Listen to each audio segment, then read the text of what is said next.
as we go into the garden, this is primarily Josephine's vision, and I'm just trying to make it happen. She had planted everything in here, with the exception of the strawberries where we both planted those together, but this is really all her. She kind of did the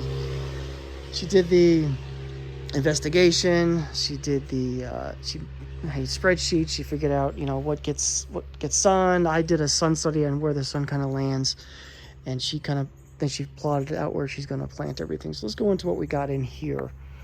So here are our what is these? Spinach. So spinach. We're not too sure about the spinach right now. She's happy with them. I'm not too happy. We're not really getting as much spinach as I thought we would get. But the slugs definitely like them, and so do the caterpillars. I found a caterpillar in here a couple nights ago, and I had to nuke them because I caught them eating it. But other than that, these right here are marigolds, and they haven't flowered yet. I'm wondering when they will. But they are used as a sacrificial lamb for the most part. As you can tell, the bugs really migrate to these particular plants and eat them up. So they're really here to kind of just keep the bugs off the good stuff. And so far they're doing their job. One of them actually got fully sacrificed to a caterpillar, and we found the caterpillar and we nuked him in another bed, and we had to pull that particular plant, unfortunately. So we may have to put another one in. But here are our tomatoes. Now, we planted everything in this garden from seed right into the actual beds. We didn't do any pre-seeding and anything like that. That's something we're probably going to do next year, to really get the garden going a lot earlier, probably in March. We're probably going to purchase a small little mini greenhouse put on the side of the house. So the tomatoes and the lettuces and some other peppers, and the marigolds can all get kind of started earlier, so that they can kind of mature a lot faster out in the garden, and we can kind of reap the benefits of them a lot sooner. Over here, which I'm really proud of, and I didn't think these things would do very well, are romaine lettuce heads. And she planted about 4 or 5. Four actually took. The one right there is actually 2, or it's like 2 of them competing for the same hole. So, what we could do with these is we can harvest them on the outside, and as long as you don't cut the middle away, it keeps growing back. And we harvested like 85 or 90% of that one last week, and it's already fully grown. Same thing with that one over there. This one we're going to have to start harvesting because I think it's now big enough we can start kind of playing with that one too. Another marigold, and she planted dill in a couple spots, and only 2 took, but they're actually growing pretty well now. So, and we have some pickle cucumbers and some regular cucumbers growing. We'll go into those. Those will we're going to try to pickle some stuff, so I wanted to have some fresh dill to kind of work with that. Here is something that she planted as well, and I was iffy on it, but now I'm kind of excited because it's really starting to take off now. These are sugar baby watermelons, and I didn't know how they grew, and once we kind of did a little bit more research, what we're going to do is we're going to have this thing grow outside of the bed, because if we let it go that way, it's just going to suffocate everything in this garden bed. We're going to let it grow on the outside. I've basically blacked out this entire area now. It makes it cleaner and easier to kind of deal with, and not have to do cutting the grass too much in here either. It's just a little bit of a pain in the butt. But that's going to grow down onto this black fabric, and then we're going to put, once the watermelons start, I'm going to put it under a little container to keep it off the ground, and hopefully we can get some watermelon by the end of summer, early fall. That'd be really awesome.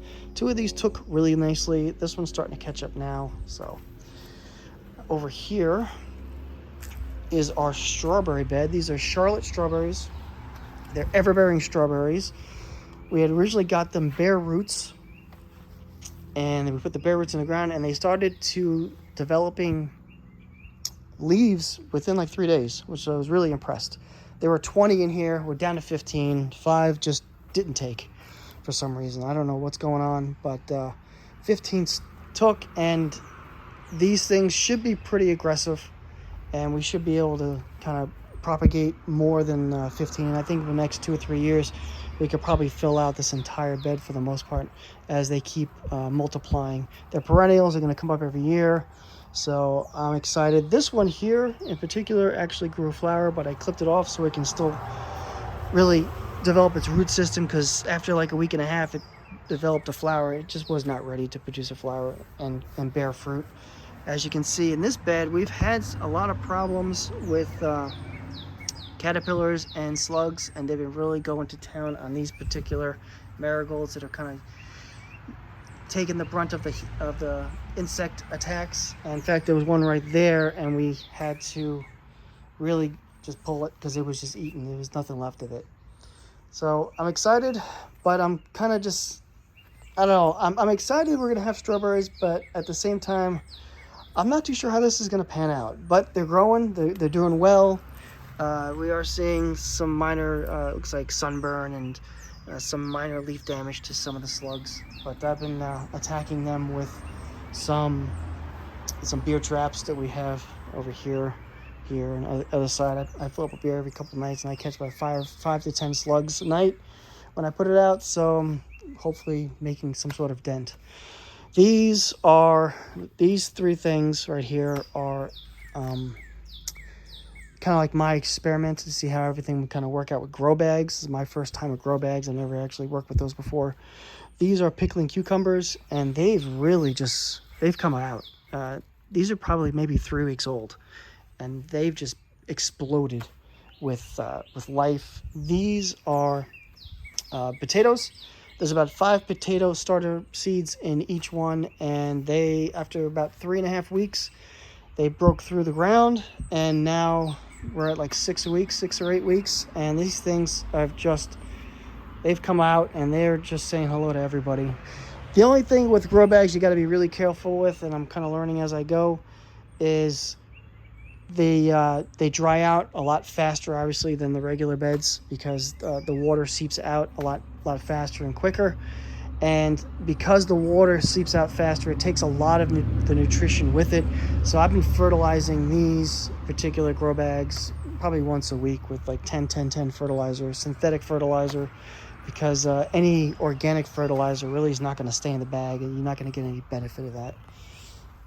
Going on to the next bed. The next 2 beds are actually our pride and joy, to be honest, because these 2 beds have actually done the best. Actually, this bed has done the best, and this bed has done the best. These 2, we're seeing how they go, but the certain vegetables we're growing are really going to town. So here we have cantaloupe, and the cantaloupe we're gonna let kind of grow over in this particular region, and I think it's gonna do well. I don't think I'm gonna need it to come over, but if it does come over, I don't think they're gonna be much competing with the sugar baby watermelon. So I think we're gonna be okay. Again, we got some marigolds in here to kind of take some of the insects away from them, and we got some dill there too. But yeah, I'm looking forward to these cantaloupes. I think there are 2 or 3 cantaloupes that actually sprouted, and this is what they've turned into after like 6 to 8 weeks. Really excited about them. We've had a lot of rain the past couple weeks, and the watermelons really just they blew up. All right, so here is a tale of sadness. So this is a green pepper, and one over there, that's a green pepper as well. We didn't know this, and we learned the hard way. Apparently, green peppers need to be sowed in soil at 7 degrees or higher, or else you may stunt the growth and may not receive any vegetables from it. So I fear that is what happened here. It's kind of came up. We sowed it mid-April. It was still 60 degrees outside and 40 degrees at night. And it just didn't come up for a while, and now that it has come up, this is about 3 weeks worth of growth. It's pretty much stunted at that level for the past week and a half, 2 weeks. So I don't know if we're going to get anything from that. I think this one's going to be a dud. What is the success right now, and which kind of blew our minds, are our zucchinis. These are yellow zucchinis, and that's a green zucchini. she planted 3 over there, only 1 took, but it took well, and she planted I think 4 here and 3 took. Actually, I think all 4 took. I think there's 2 of them in here that are actually competing on the same area. So this has now begun to flower. So that is a female flower creating a zucchini. I don't see any male flowers yet, so I'm not too sure if that zucchini will actually turn into a zucchini or if it'll just kind of stunt itself. But there are, I don't know if you can tell, there are plenty of flowers being made in all of them, and I think we're pretty close to starting creating some vegetables off this. This is the green one, the green zucchini, and same thing. I think actually this is the one that has 2 zucchini kind of growing in the same area, and they're doing pretty well. We have a flower, I don't know if you just saw right there, we have a flower developing there, so they're all on the same timeline. Something new to us, apparently gourds grow rapidly, and you can actually sow them in May and they'll get really, they'll grow pretty tremendously. We put it in April, earlier than we should have, but it's been exploding ever since.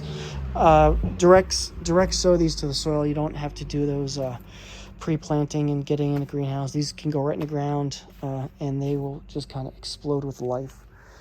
Over here is our regular cucumbers, and they weren't doing too well in the beginning, and I think we had some insect problem and slug problems. This one in particular took the biggest beating and had most of its leaves eaten. There's some more over there. But it has bounced back with a vengeance, and it is ready to go.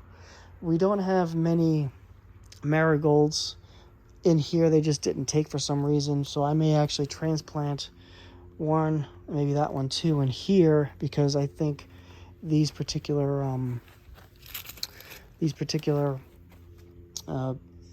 plants are going to suffocate them eventually. So this one is a little wilted a little bit, but maybe the heat's pretty hot right now, so hopefully that it kind of does better. But this one does look a lot more sicklier than the other 2. So what we don't have here is we don't have the appropriate trellis. So I didn't know that cucumbers are vines, and I'm not too sure if Josephine knew that either, but they grow better on like a fence type thing, and I had these tomato trellises, and I just kind of threw them over there to give them something to hang on to.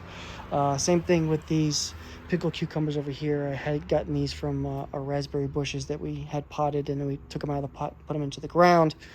But I think they're going to do okay, but next year I'm going to get a proper trellis and knock those out. So that is our garden right now. It's really doing well. It's really beyond my expectations. I didn't think we'd actually get things to be looking like this first time gardening. The only other sad thing that we're dealing with right now is we have herbs in a grow bag, because the herbs were just not making it in there for some reason, and they're not making it in the grow bag. And I even put it in a shadier area. It's just, the herbs are they're just really flimsy, and I don't know why, but maybe I'm just not meant to grow that many herbs. We have cilantro, parsley, and what was the other thing? Cilantro, parsley, and basil. And basil was so sad. Somebody just gave us a basil plant to say, here, as long as you have basil in the garden, now you're good. So yeah, our basil just it's not even doing anything. This is also the cilantro, I think. The basil's over here. It's just not working out. So it is what it is.